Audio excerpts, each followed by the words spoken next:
Salam jumpa sahabat YKB dalam program Gema Kasih Indonesia. Sahabat, saya sebagai pemandu percakapan Pendeta Rumenta Santiani Manurung. Pada program Gema Kasih Indonesia kita selenggarakan sebagai media sarana bagi kita membincang beberapa isu ataupun fenomena yang mengemuka di tengah masyarakat. Di program ini juga kita membicarakan tentang teologi gereja atau pengajaran gereja dan membincangnya dalam berbagai macam perspektif sehingga dengan demikian kita dapat merespons secara tepat. Pada episode kali ini kita membincang gereja yang peduli, pencegahan KDRT dan perlindungan anak. Untuk membincang topik ini telah hadir di studio Pendeta Hendra Setia Prasaja. Salam jumpa Pak Pendeta. Salam Kak Santi. Ya. Salam semua teman-teman semua sahabat YKB. Ya, Pak Pendeta Hendra, kita membincang gereja yang peduli, pencegahan KDRT dan perlindungan anak. Saya kira Pendeta Hendra dan sahabat semua mendengar apa yang terjadi baru-baru ini, sebuah peristiwa yang sontak ya mengagetkan kita semua di Jagakarsa. 4 anak dibunuh oleh ayahnya sendiri, ayah kandungnya sendiri ya. 4 anak dibunuh langsung begitu dan tempatkan dalam satu kamar. Peristiwa itu membuat kita kaget, miris begitu. Nah, bagaimana respons Pak Pendeta terhadap peristiwa ini? Banyak ya perasaannya ya. Pertama pasti sedih. Saya membayangkan anak-anak yang harusnya berbahagia, sedang main, apalagi di pemberitaan itu terlihat ada sepeda-sepedahannya begitu ya. Saya ngebayangin anak-anak tuh sukacita di rumahnya karena rumah itu adalah tempat paling aman ya, di mana dia punya orang-orang yang dipercaya, papa dan mamanya, space-nya juga dia kenal karena setiap hari ada di sana. Ternyata dia nggak mendapatkan itu. Saya ngebayangin kesedihannya. Gimana ya anak itu pada saat peristiwa itu terjadi. Saya sangat-sangat sedih. Sekaligus juga saya ada emosi, marah karena gimana sih papa mamanya begitu ya. Kala ada banyak orang tua yang berharap punya anak. Ini mereka dikaruniai 4 anak, tapi kok ia diakhiri hidupnya gitu dengan sangat sadis sekali gitu. Dan itu membuat saya nggak habis pikir bagaimana si ayah itu bisa melakukan itu ya. Dan saya merasa bahwa keluarga menjadi tempat yang rasanya menjadi nggak lagi aman ya. Dan itu menggelisahkan sekali. Karena ya titik akhir dari sebuah masyarakat adalah keluarga gitu. Ya. Kalau keluarga udah nggak menjadi tempat yang aman, di mana lagi tempat aman itu buat anak-anak. Dan ini menjadi alarm yang kuat sekali berbunyi untuk mengatakan kita juga punya situasi darurat ini untuk keluarga-keluarga. Dan tentunya ini menjadi tanggung jawab gereja juga ya, membawa kembali keluarga ini menjadi tempat yang aman buat anak-anak. Dan juga rasanya menjadi penting untuk melihat peristiwa ini dalam pola cara pandang orang tua. Si orang tua itu bisa menghabisi anaknya itu kan karena dia punya cara pandang tertentu terhadap anaknya. Dan bukan hanya peristiwa ini sih, tapi banyak sekali peristiwa-peristiwa yang menggambarkan orang tua itu melihat anak tuh sebagai hak miliknya gitu. Bahkan barang gitu ya. Dia mau apa aja ya, mungkin belum sampai di KDRT misalnya, tapi sudah memaksakan keinginan orang tua, kamu harus jadi dokter, kamu harus jadi ini dan itu, padahal anaknya punya hak untuk menentukan hal yang lain. Apalagi kalau dalam kasus ini kan terlihat sekali bahwa ia memandang anak itu sebagai miliknya dan dia berhak untuk mengambil nyawanya gitu loh. Jadi terlihat sekali cara pandang orang tua terhadap sosok ini, maksudnya anak-anak, mereka nggak menganggap itu manusia gitu. Bukan sosok yang sama, punya hak, punya sesuatu yang perlu dipenuhi. Maka si orang tua itu semena-mena sekali dengan anak-anak mereka. Jadi ada sikap orang tua terhadap anak-anak yang dipengaruhi oleh cara pandangnya. Ya, itu dia. Dan itu menjadi sesuatu yang menurut saya juga perlu kita refleksi juga ya. Bagaimana kita memandang anak-anak kita ya, para orang tua nih.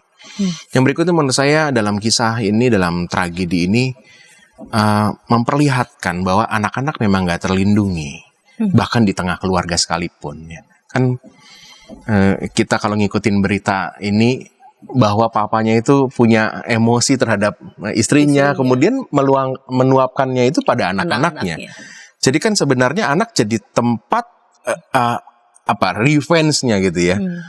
Kayak samsak gitu loh. Jadi berhaklah dia pukulin, dia berhak diapain, padahal dia emosinya pada pihak yang lain gitu.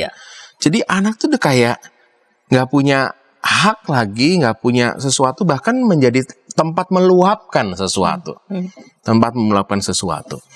Kan kalau gelas itu kayak dibanting gitu ya. Anaknya kayak gelas itu gitu ya kalau dalam peristiwa ini.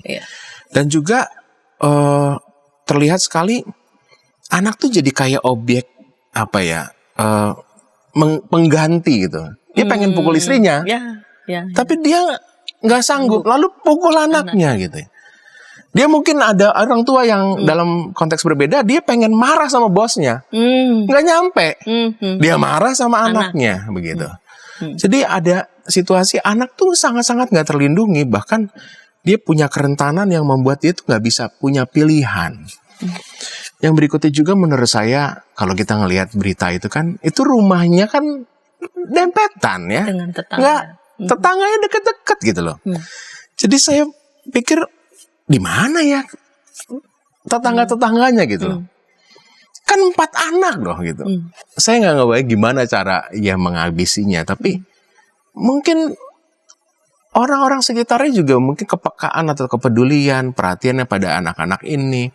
Padahal dalam kasus itu kan istrinya baru mendapatkan KDRT, udah melapor, mungkin tetangga-tetangga juga tahu ya. Lalu ketika beberapa hari anak-anak itu yang biasanya keluar kok nggak keluar, di mana ya masyarakatnya? Dan saya pikir itu menjadi alarm kuat sekali buat saya pribadi ya, melihat bahwa rasanya kita tuh ada dalam situasi yang sangat-sangat genting soal ini. Dan banyak kasusnya. Bukan hanya kasus Jagakarsa, tapi kasus-kasus yang lain yang menurut saya itu menggambarkan kita tuh rasanya penting untuk ngomongin soal kepedulian terhadap KDRT ya. Ini situasi yang saya rasakan begitu. Nah, berkaitan dengan baik peristiwa yang terjadi di Jagakarsa maupun juga ada banyak peristiwa yang terjadi ya pada anak-anak. Apakah Indonesia sudah memiliki peraturan yang memadai dalam mengatasi peristiwa kekerasan dalam rumah tangga, dalam hal ini juga yang terjadi yang dialami oleh anak? Sebenarnya sejak 2004 Indonesia sudah punya satu undang-undang penghapusan KDRT ya. Sejak 2 September 2004 undang-undang itu sudah diberlakukan dan sudah banyak sosialisasi. Kita punya itu ya. Dan di dalamnya itu ngomongin soal hak korban, perlindungan korban, bagaimana kewajiban masyarakat ya. Orang kalau dengar soal tetangganya dapat kekerasan, dia sendiri misalnya dia menyangka ini kenapa sih tetangga saya kok lebam-lebam mukanya. Dia udah punya kewajiban untuk melakukan sebuah intervensi terhadap keluarga walaupun itu dalam ruang domestiknya mereka. Jadi sudah ada aturan itu. Dan kalau dalam kasus Jagakarsa ini, kematian yang merenggut nyawa 4 anak ini, kita juga harus merujuk pada undang-undang yang lain, nomor 23 tahun 2002 tentang perlindungan anak, dan itu juga menjadi sesuatu yang menegaskan bahwa kita tuh punya gitu peraturan-peraturan, segala sesuatu yang menegaskan bahwa negara sudah mengatur soal kehidupan-kehidupan yang dulu nampaknya privat, tapi ini udah menjadi sesuatu yang menjadi bagian dari masyarakat untuk juga intervensi ketika ada kekerasan, terutama juga dalam anak-anak, soal perlindungan anak-anak. Dan semangatnya Indonesia itu kuat banget sebenarnya untuk melindungi anak-anaknya. Kita punya Indonesia Layak Anak, gerakan yang berkenaan juga dengan bonus demografi yang Indonesia miliki saat ini untuk membawa Indonesia ke Indonesia emas. Indonesia punya satu gerakan bersama menuju ke 2030 soal Indonesia Layak Anak. Ya.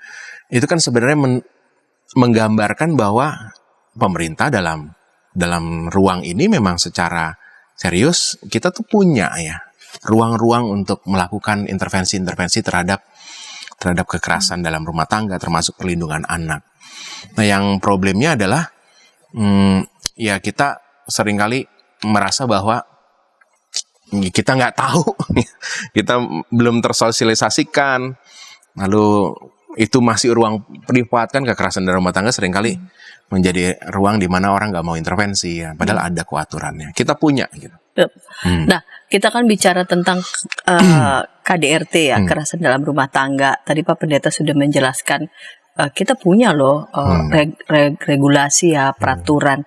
Nah, apa saja yang termasuk dalam kategori kita bisa menyebutnya ini sudah masuk dalam kekerasan dalam rumah tangga gitu? Apa saja?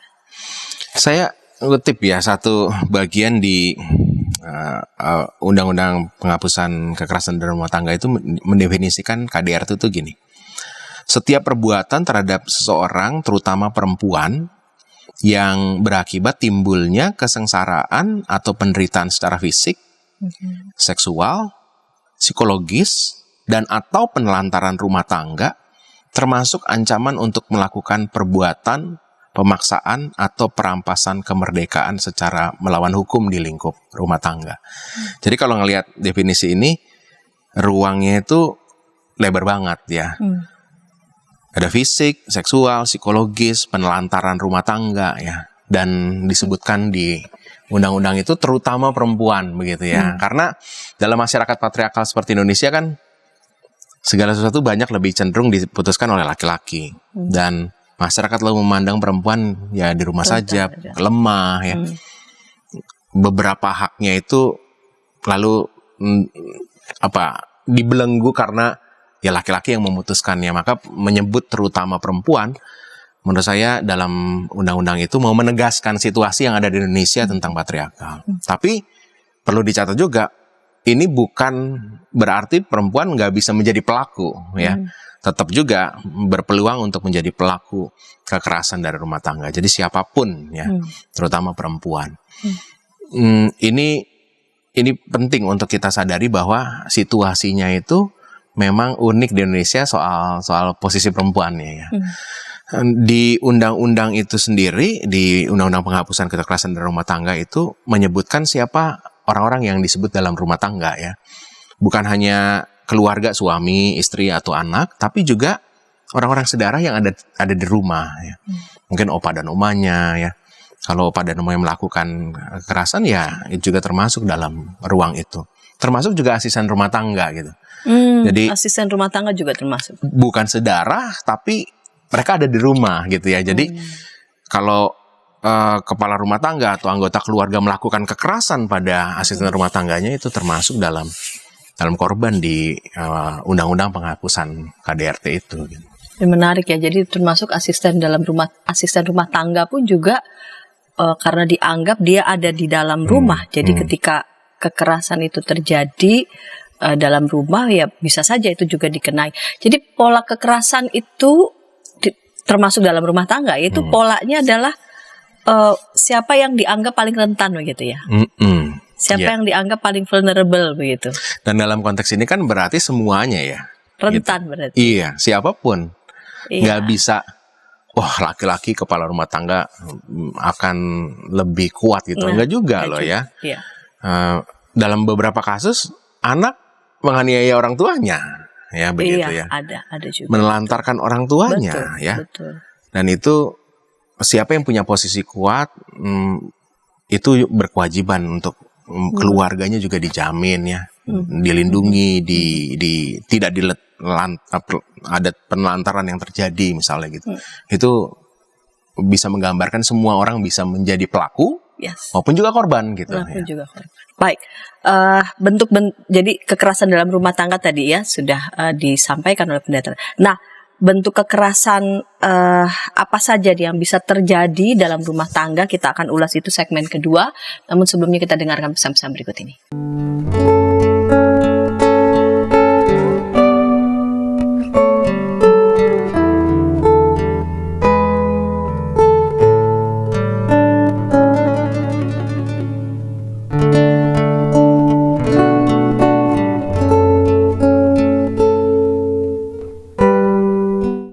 Jumpa dalam acara pembangunan jemaat kerjasama antara YKB GKI dan LPP Pembangunan jemaat dan GKI. setiap Senin pada minggu kedua dan keempat pukul 8 malam waktu Indonesia Barat. Mengapa pembangunan Dapat Anda jemaat? nikmati di channel YKB GKI TV. Pertanyaan. Dari kungkungan malam gelap, Nyanyikanlah nyanyian baru. Setiap hari Rabu, pukul 12 waktu Indonesia Barat. Dapat Anda nikmati di channel lagu rohani YKB GKI TV. Sahabat, mari dukung pelayanan dan pekabaran Injil melalui YKB dengan membagikan link acara ini kepada sebanyak mungkin orang. Dukungan juga dapat saudara lakukan dengan mentransfer dukungan finansial ke rekening BCA ke nomor 450 305 2990 450 305 2990 atas nama Yayasan Komunikasi Bersama.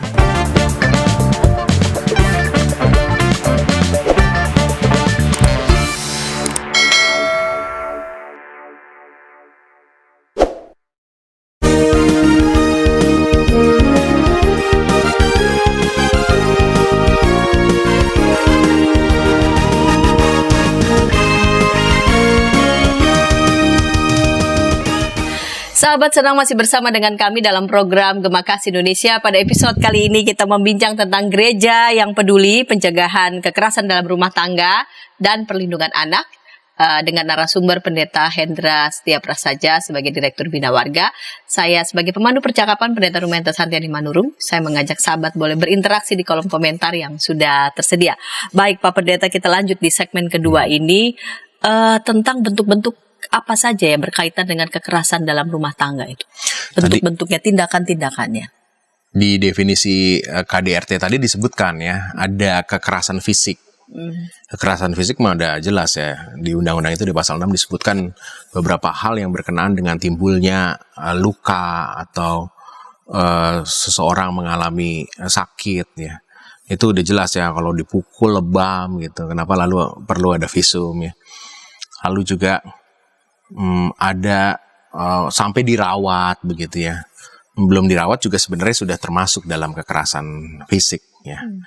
Jadi nyubit itu udah masuk di dalamnya kan. Orang tua kadang nggak sadar ya, nyubitnya pakai ini kayak pakai emosi ya, gitu ya. Itu bisa menyebabkan anak-anak mengalami sakit ya. Mungkin kekuatannya kita kecil ya, tapi buat si korban anak-anak misalnya itu berdampak sekali. Lalu yang kedua adalah psikis. Nah ini yang seringkali menurut saya nggak disadari ya. Ada ruang ini yang kuat banget di pasal 7 di Undang-Undang Penghapusan KDRT itu disebutkan ya, soal segala sesuatu yang berkenaan dengan tindakan yang seseorang lalu kehilangan kepercayaan dirinya ya. Kamu anak bodoh ya. Kamu gak ada gunanya, kamu gak akan bisa punya masa depan gitu ya.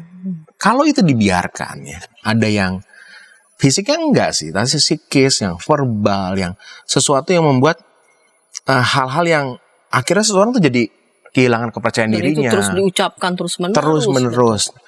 Seringkali kan KDRT itu menjadi sesuatu yang akhirnya berdampak buruk seperti kasus Jagakarsa. Menurut saya bukan karena sekali begitu ya, tapi karena ada pembiaran atau pemakluman ya.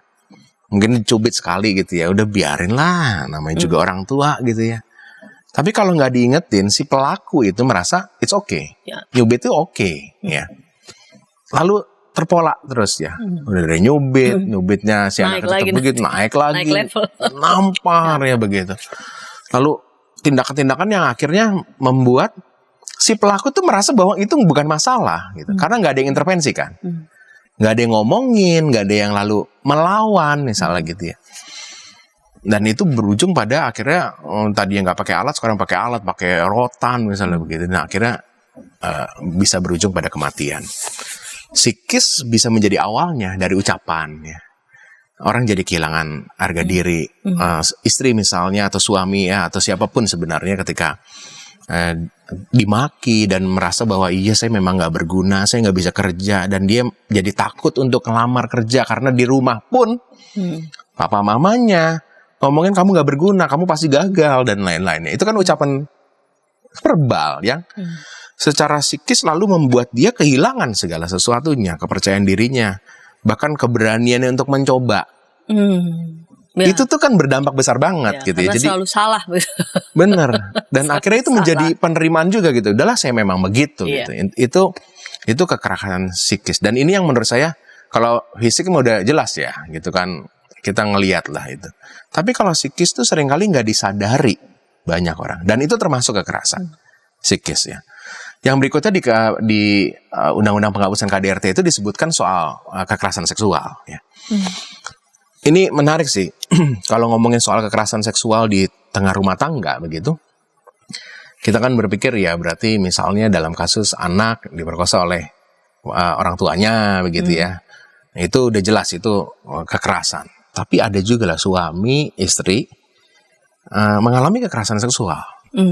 Ketika salah satunya menolak untuk berhubungan seksual, lalu dipaksa, itu juga sebuah kekerasan. Ada nama istilahnya marital rape ya. Dan itu problem juga ya.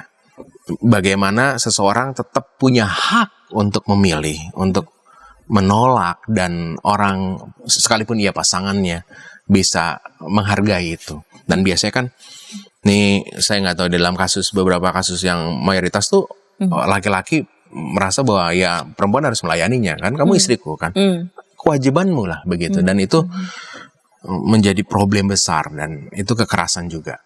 Jadi kita harus sadari juga bahwa sekalipun pasangan dalam relasi seksual juga harus ada kerelaan untuk berbagi, dan juga nggak boleh ada pemaksaan ya, itu penting. Yang keempat, dalam undang-undang itu disebutkan soal penelantaran rumah tangga. Baik pasangannya yang istrinya nggak lagi diberikan nafkah ya, bahkan juga anak-anak. Ini penting nih menurut saya, buat orang tua yang merasa aku kerja udah kasih aja uang gitu ya, jangan-jangan dalam ruang-ruang tertentu anak-anak bukan butuh uang loh, dia butuh waktu, butuh kehadiran, butuh support ya. Jadi penelantaran bukan hanya soal itu ya, materi uang. Jadi ketika seseorang itu merasa bahwa dirinya itu nggak ngalamin kehidupan, nggak dihidupi ya, nggak dirawat ya, apalagi ya, nggak dipelihara ya, itu kan bisa terjadi pada anak, pada orang tuanya misalnya begitu ya. Orang tuanya udah sepuh terus ditelantarkan, itu juga menurut saya kekerasan juga. Yang banyak kasusnya kan ya orang tua pada anak ya, anak-anak nggak punya kemampuan lalu dia membiarkan, nggak dikasih nafkah, nggak dihidupi. Dan sekali lagi saya ngomong itu bukan soal materi aja loh ya, tapi juga emosi ya. Mungkin uangnya banyak, tapi secara emosional mereka nggak terpenuhi, nggak ada kebahagiaan.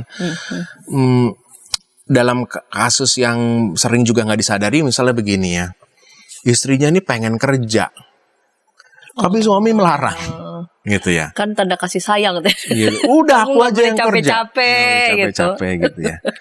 Padahal istrinya pengen banget gitu.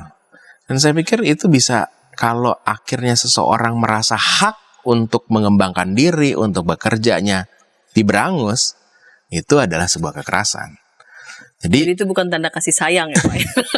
Kan harus dipertegas ya. Iya. Ini benar dalam tanda petik istrinya kalau dalam kasus ini merasa itu sukacita dan pilihannya, atau dia terpaksa memilih itu karena dilarang.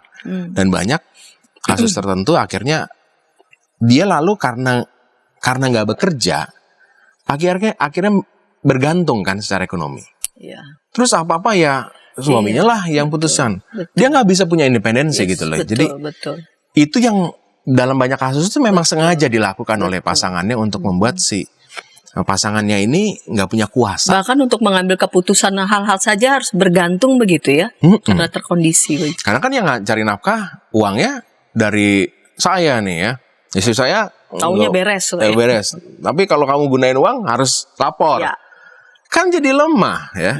Padahal haknya kan sama. Dan kalau dia punya kemampuan untuk bekerja, ruang pengendaliannya jadi lebih besar kan ya. Dia punya kendali terhadap pilihan-pilihannya. Dan itu kekerasan menurut saya. Jadi saya juga ketika membaca undang-undang ini memberi banyak kesadaran sih ya, bahwa hal-hal yang umum biasa, domestik banget gitu ya, ya itu kan wajar lah dalam kehidupan rumah tangga. Ternyata bisa loh itu menjadi sebuah kekerasan karena kita nggak sadar. Selama ada seseorang yang merasa haknya nggak bisa terpenuhi atau merasa nggak punya ruang memilih, ya itu yang menurut saya juga harus disadari bahwa jangan-jangan itu masuk ke dalam ruang kekerasan. Dan ini yang perlu diberikan kesadaran, termasuk juga pada warga gereja menurut saya. Itu penting. Termasuk juga pada warga gereja. Nah, Pak Pendeta tadi kan sudah menjelaskan ya tentang definisi kekerasan dalam rumah tangga, merujuk pada undang-undang ya. Lalu kemudian bentuk-bentuknya apa saja kekerasan dalam rumah tangga. Bahkan yang kita pikir itu suatu yang jamak saja, tapi ternyata itu bisa tergolong juga dalam kekerasan dalam rumah tangga. Dan bagaimana dengan pelecehan, Pak Pendeta? Nah, kan ada juga gitu ya tindakan pelecehan begitu. Apa yang menjadi penanda atau pembeda antara kekerasan dan pelecehan? Ini ya agak ini ya. Kalau kekerasan udah pasti itu soal fisik, ya, fisik, perlakuan secara fisik tanpa persetujuan, entah dalam hubungan seks ya, apalagi ya dalam memilih ya begitu. Pokoknya yang akhirnya seseorang tuh mengalami kontak fisik, itu udah kekerasan ya. Kekerasan dan juga segala sesuatu yang membuat seseorang lalu tertekan karena ada kontak fisiknya. Pelecehan menurut saya bisa tindakan fisik tapi juga bisa non fisik ya. Hal-hal yang berkenaan dengan membuat seseorang tidak nyaman, tersinggung, merasa direndahkan martabatnya, itu pelecehan. Dan ini perlu ini ya, kesadaran penuh bagi kita, karena misalnya ada anak kecil nih ya, dia agak gemuk begitu, terus kita ketemu, ih kamu gemuk lucu banget. Iya. Mungkin bagi kita keramahan, tapi hati-hati, jangan-jangan itu bisa merendahkan dia. Dia merasa direndahkan karena dia nggak begitu suka dengan fisiknya ya. Nah itu bisa menjadi pelecehan ya. Kita tanpa izin atau dalam relasi yang nggak begitu kenal atau dalam ruang yang nggak begitu tepat, lalu nggodain perempuan ya gitu ya.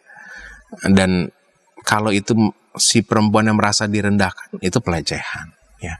Jadi kan kita kalau ngomong, ih kamu cantik banget ya, itu dalam ruang yang tepat, relasinya juga dekat, ya itu sesuatu yang interaksi yang baik. Tapi kalau nggak kenal gitu, terus tiba-tiba, ih cantik banget, itu bisa jadi pelecehan kan, nggak sadar. Dan itu perbedaannya ya, ada satu fisik, tapi juga ada yang non kontak fisik tapi bisa menjadi sebuah ruang pelecehan begitu. Iya, bahkan mungkin juga kalau saking gemesnya mungkin ya sama anak, terus ada anak kecil terus kita bilangnya gemoy. Lagi rame ya soal gemoy ya. Gemoy, lalu kemudian ditepuk pantatnya begitu karena dianggapnya masih kecil gitu. Lucu ya ditepuk pantatnya, padahal itu orang asing. Bahkan orang asing sama sekali dari kita, nggak ada hubungan kerabat sama sekali bahkan. Mungkin dulu itu dianggap biasa gitu. Atau di lingkungan gereja jemaat, tiba ada anak langsung sembuh. Penting untuk kita juga misalkan punya ini ya, kesadaran bahwa kita perlu minta izin ya begitu. Kalau kan sering tuh ketemu orang bawa bayinya gitu ya, bawa bayinya terus nggak minta izin, tiba-tiba cubit aja gitu. Ih kamu kenceng banget. Aduh, padahal orang tuanya jagain supaya dia nggak ada kontak dengan dunia luar ya, karena tapi dia pengen bawa anaknya keluar gitu. Mungkin kita merasa bahwa ya itu wajar lah, enggak lah menurut saya ya. kita perlu Itu juga dia. diberi kesadaran. Izin dulu lah, boleh saya pegang ya gitu. Ya.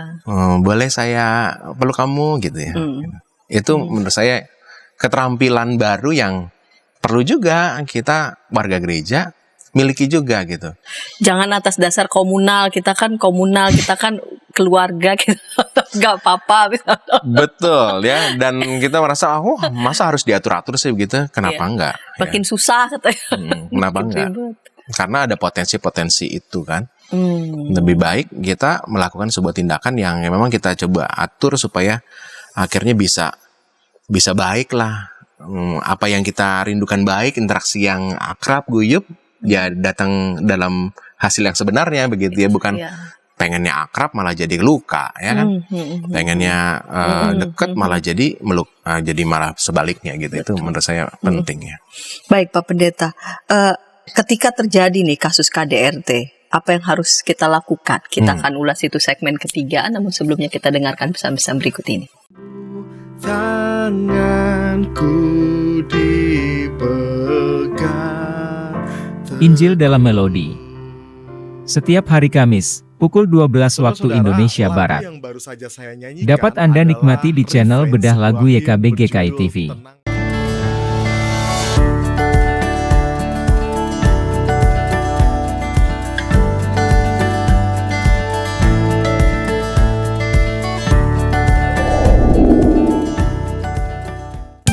Sahabat, mari dukung pelayanan dan pekabaran Injil melalui YKB dengan membagikan link acara ini kepada sebanyak mungkin orang. Dukungan juga dapat saudara lakukan dengan mentransfer dukungan finansial ke rekening BCA ke nomor 450 305 2990 450 305 2990 atas nama Yayasan Komunikasi Bersama.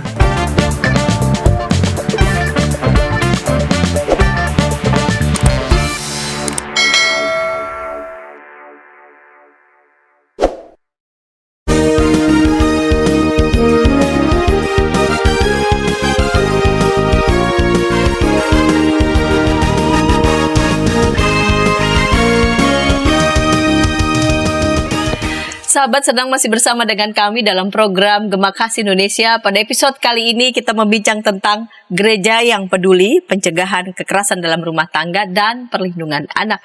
Bersama dengan narasumber Pendeta Hendra Setia Prasaja sebagai Direktur Bina Warga. Dan sahabat, saya sebagai pemandu percakapan, Pendeta Rumenta Santiani Manurung mengajak sahabat boleh berinteraksi di kolom komentar yang sudah tersedia. Baik Pak Pendeta, kita lanjutkan segmen 3, segmen penutup. Jika terjadi kasus KDRT ini, apa yang harus dilakukan? Apa yang harus kita lakukan? Apa yang harus gereja lakukan? Mungkin kita punya pengalaman di mana ada seseorang datang kepada kita bercerita ya tentang apa yang dialami di rumahnya gitu.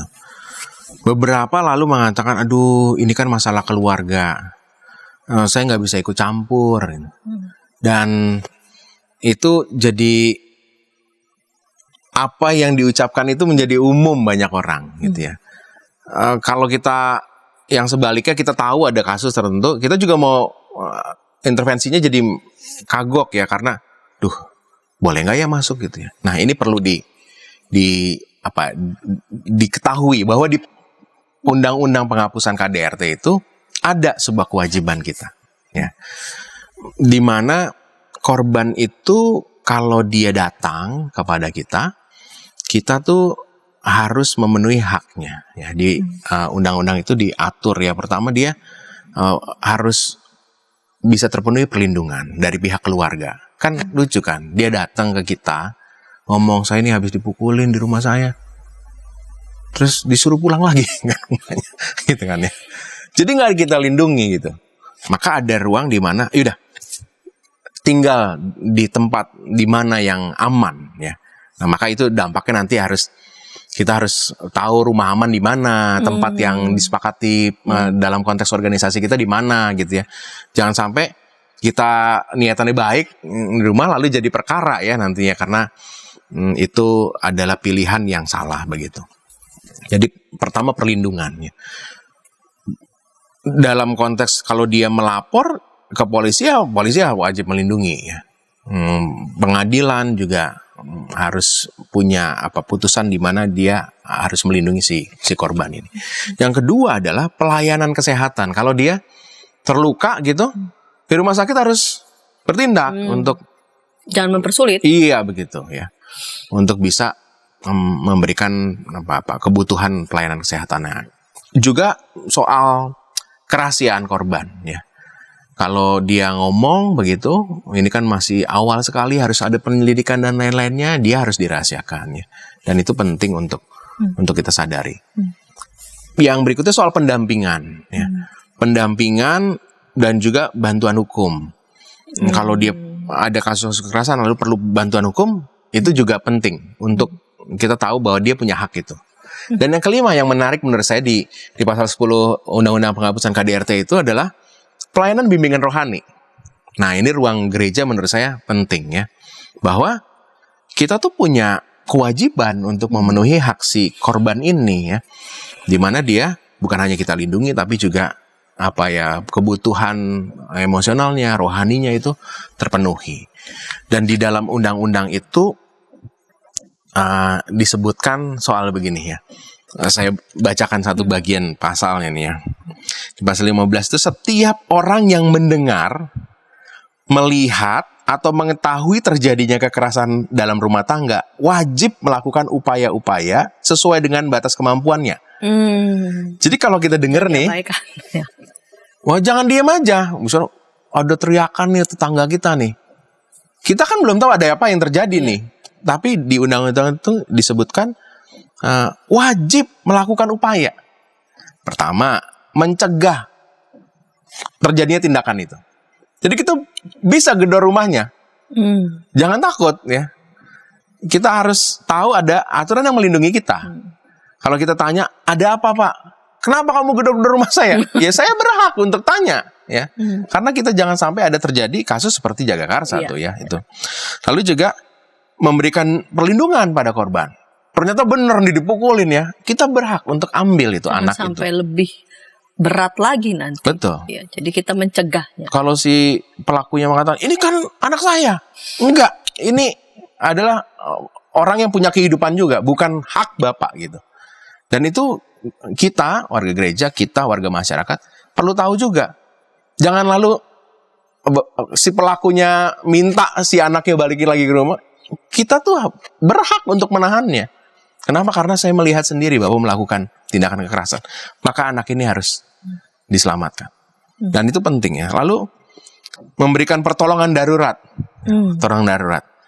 Membantu proses pengajuan permohonan penetapan perlindungan. Dan itu artinya kan di pasal 15 undang-undang ini menegaskan soal kewajiban kita. Gak bisa warga masyarakat, waduh, tetangga saya tuh kayaknya dipukulin deh ya. Cuma ngomong doang gitu, jadi gosip-gosip. Kita harus intervensi karena kewajiban kita. Artinya kan kalau kewajiban kalau nggak dipenuhi kan ada konsekuensinya ya. Ada konsekuensi. Jadi ini yang menurut saya perlu disadari. Jangan takut lagi. Undang-undang udah mengatur itu. Kalau kita pelayan regulasinya sudah ada. Sudah ada. Jadi itu bukan lagi ruang privat yang nggak bisa kita masuki. Bahkan kita bisa dobrak rumahnya dengan dengan alasan yang berdasar bahwa kita mendengar, kita jadi saksi. Mungkin kalau kita punya 1-2 orang yang bisa mendukung kita itu menjadi sesuatu. Dan itu intervensi yang baik. Tadi di awal kita ngomongin soal Jagakarsa ya, soal 4 anak yang jadi korban. Saya pikir mungkin tetangga juga pernah dengar, tapi kikuk untuk intervensi dan lainnya karena nggak tahu ada hak itu, ada kewajiban untuk tetangga mengintervensinya. Dan kalau kita bisa lakukan itu, bukankah itu menjadi sesuatu yang bagus banget ya. Jadi apa yang harus dilakukan? Kita sadar dulu nih, kita punya kewajiban untuk bergerak meminimalisir soal situasi ini. Kita wajib untuk intervensi. Kita wajib untuk tahu hak-haknya si korban ini apa saja ya. Dan nanti konsekuensinya kan tadi saya mengatakan ada rumah aman, dan kita perlu juga membentuk satu kesepakatan kalau ada kasus-kasus ini misalnya di lingkungan RT misalnya ya. Kalau ada kasus tetangga kita ambil anak itu misalnya begitu, lalu taruh kemana nih ya? Kita harus ada kesepakatannya. Misalnya di rumah Pak RT misalnya gitu ya, di rumah Pak RT udah itu rumah amannya, dan kita bentuk itu sebagai rumah aman. Jadi yang kita lindungi, yang kita tahu. Kalau ada yang datang ke gereja, misalnya dalam kasus gereja, ya gereja bisa menjadi rumah aman misalnya, atau pastor di pendetanya ya, kita sepakati bersama. Kalau di beberapa episode sebelumnya saya ngomong soal perlindungan anak, perlu ada sistemnya. Maka kalau ada gereja punya sistem perlindungan anak, dia Lebih baik, betul. sangat baik sekali bahwa ketika kita punya kasus, kita tahu kok udah ada sistemnya. Kalau ada kasus ini mau kemana, ya apa yang harus dilakukan, tempatnya bagaimana, dan itu kan seringkali nggak dilakukan gereja ya. Mungkin belum, ya. Dan maka kenapa menjadi penting untuk punya kesadaran, kepedulian soal penghapusan KDRT dan termasuk pelindungan anak, ya gitu. Nah, seberapa penting nih berarti ya gereja itu bicara tentang Coba KDRT pentingnya. sampai bicara dengan sistem begitu.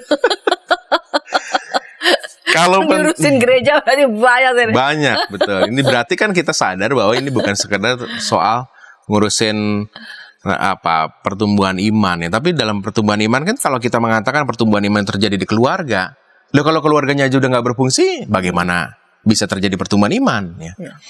Maka kan gereja menjadi punya kewajiban untuk mengembalikan keluarga ini menjadi tempat yang aman, tempat yang dimana orang nggak merasa takut, dan itu kan termasuk dalam upaya untuk melakukan ini. Dan kalau kita bicara soal seberapa penting, ya kasus KDRT banyak banget. Dan kalau kita ngelihat Jagakarsa kan, maksudnya 4 anak yang jadi korban itu genting sekali ya, sampai seleluasa itu korban dalam. Kalau rumah yang di hutan sendirian, itu kan di satu kampung yang dekat gitu ya. Hingga 4 anak meninggal. Berarti kan kasus ini tuh meningkat. Dan banyak data yang mengatakan pasca pandemi, ya masih banyak soal problem kesehatan mental yang bisa menjadi pemicu seseorang nggak pikir rasional lagi gitu ya. Karena tekanan-tekanan kejiwaan yang ada. Dan itu ketika nggak dikelola, maka menjadi banyak sekali kasus-kasus KDRT. Jadi kegentingannya karena situasi yang ada, data yang meningkat ya. Dan kita kerinduan punya ya tadi ya, ruang pertumbuhan iman anak tuh bisa di keluarga, dan dalam konteks gereja itu kegentingannya. Gereja harus intervensi membentuk kembali keluarga menjadi tempat yang aman. Momentum idola, maksud Indonesia Layak Anak juga menjadi semakin dekat kan, 2030 sangat dekat. Kita ini ada dalam proses bonus demografi. Kalau enggak kita lewat, dan kalau anak-anak dalam situasi nggak dilindungi, kekerasan terjadi di keluarga mereka, bagaimana kita menuju ke Indonesia emas begitu ya. Jadi ini genting sekali. Kalau kita ngomong 2030 berarti kan tinggal beberapa tahun lagi ya. Kita punya situasi yang mendesak sekali untuk gereja, rasanya perlu untuk berderap untuk punya kepedulian terhadap penghapusan kekerasan dalam rumah tangga ya. Dan ya, yang sekali lagi, semua orang berpotensi untuk menjadi korban dan pelaku. Dan itu berarti kan genting ya. Semua orang harus punya kesadaran, dan semua orang harus punya pengetahuan untuk bagaimana ya mengatasi, menghindari, dan akhirnya bisa menjadi tempat yang aman begitu. Nah, ini kan regulasinya sudah ada, tapi entah kenapa begitu ya, apa memang kultur masyarakat kita begitu, yang seringkali kalau udah ya itu urusan rumah tangga dah. Regulasi sudah ada, perbincangan tentang ini juga gitu. Jika masyarakat tahu tentang kewajiban perlindungan korban KDRT ini, kira-kira masyarakat ini akan tergerak atau gereja begitu akan tergerak, atau ini urusannya susah. Ini urusannya langsung aja dibawa ke bui gitu, langsung selesai. Padahal kan dengan membawa ke bui juga kan nggak juga selesai gitu. Buinya maksudnya tambah. Kita kan punya persoalan ini ya. Penjara makin sesak gitu.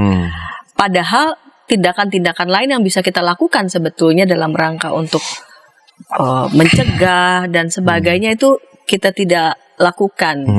Itu kalau beberapa negara lain kan tidak seperti itu begitu ya. Nah, ini nih saya melihatnya gini ya, Kak Santi ya. Jadi kita tuh punya potensi besar karena kita punya kepedulian. Kekeluargaannya kita kuat. Harusnya segitu ya. keponya juga. Iya kan? Ngomongin tetangga kita gitu-gitu. Nah, itu kan membuat sebenarnya kita tuh punya kok ruang yang bisa dibangun menjadi sesuatu yang produktif, bukan kontraproduktif ya gitu. Tetangga itu kita kok itu ya lebam-lebam gitu-gitu. Nah, kalau dia punya kemampuan untuk penghapusan KDRT kan, dia tahu apa yang harus dilakukan ya. Bukan lalu lebam-lebam menjadi gosip doang gitu ya. Iya. Jadi tuh kita punya potensi itu sebenarnya. Jadi punya sifat kegotong royongan menjaga. Kenapa lalu di Indonesia punya siskampling, punya itu tuh kita tuh punya gitu. Yang jadi tantangan adalah kita nggak tahu aja soal undang-undang ini, soal kewajiban kita.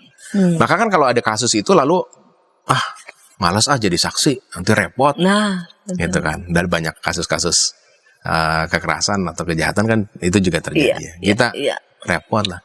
Jadi sistem yang ada membuat kita enggan.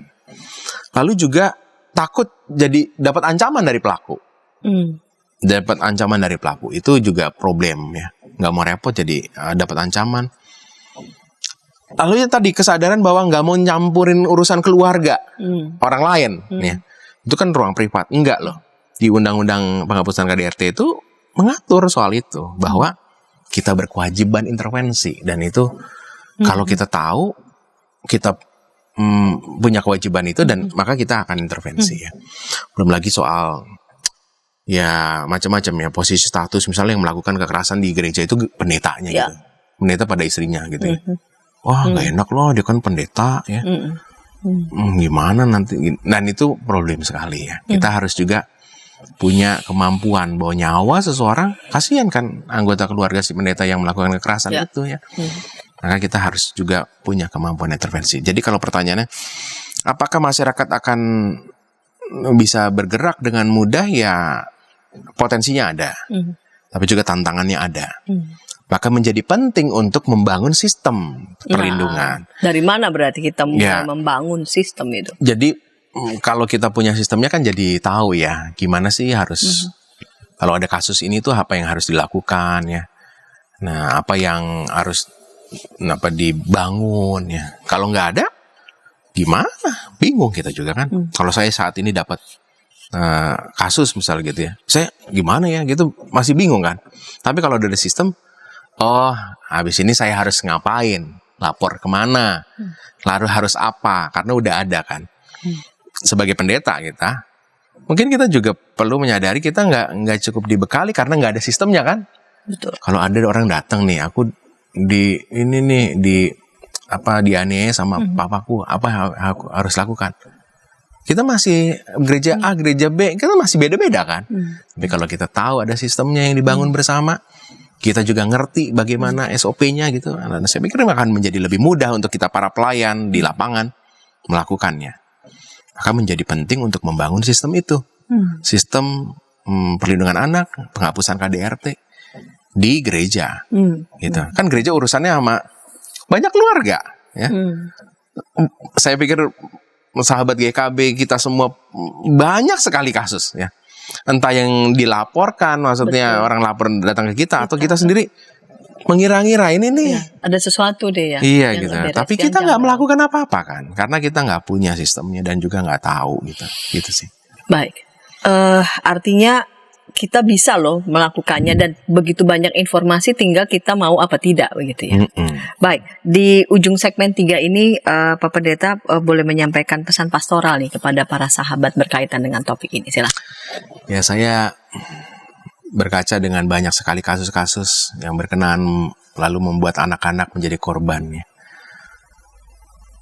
Kalau kita merasa bahwa Tuhan mempercayakan keluarga-keluarga ini ada di tengah-tengah kita, kita gereja tuh punya kerinduan untuk berbagi dengan banyak orang di luar masyarakat.